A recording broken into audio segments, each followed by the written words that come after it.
જૂનાગઢમાં આવેલા Girnar nature safari 22 ફેબ્રુઆરીથી 26 ફેબ્રુઆરી સુધી બંધ રહેશે। 27 તારીખથી રાબેતા મુજબ શરૂ થશે સિંહ દર્શન। ઓનલાઈન બુકિંગ સોલ્ટ પણ આ તારીખો માટે બંધ રાખવામાં આવ્યો છે। પ્રાણીઓની સલામતીને ધ્યાને લઈ અને આ નિર્ણય કરવામાં આવ્યો છે। મહાશિવરાત્રિના મેળામાં જૂનાગઢમાં ઉમટી પડશે શિવભક્તો, જેને લઈ નિર્ણય કરવામાં આવ્યો છે। આવતીકાલથી એટલે કે 22 તારીખથી આ મેળાની શરૂઆત થશે, જેમાં સમગ્ર દેશમાંથી ઉમટી પડશે સાધુ સંતો।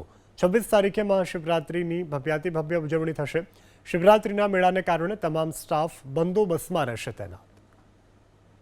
ઓનલાઈન બુકિંગ સોલ્ટ પણ આ તારીખો માટે બંધ રાખવામાં આવ્યો છે। પ્રાણીઓની સલામતીને ધ્યાને લઈ અને આ નિર્ણય કરવામાં આવ્યો છે। મહાશિવરાત્રિના મેળામાં જૂનાગઢમાં ઉમટી પડશે શિવભક્તો, જેને લઈ નિર્ણય કરવામાં આવ્યો છે। આવતીકાલથી એટલે કે 22 તારીખથી આ મેળાની શરૂઆત થશે, જેમાં સમગ્ર દેશમાંથી ઉમટી પડશે સાધુ સંતો। 26 તારીખે મહાશિવરાત્રિની ભવ્યાતિભવ્ય ઉજવણી થશે। શિવરાત્રિના મેળાને કારણે તમામ સ્ટાફ બંદોબસ્તમાં રહેશે તૈનાત।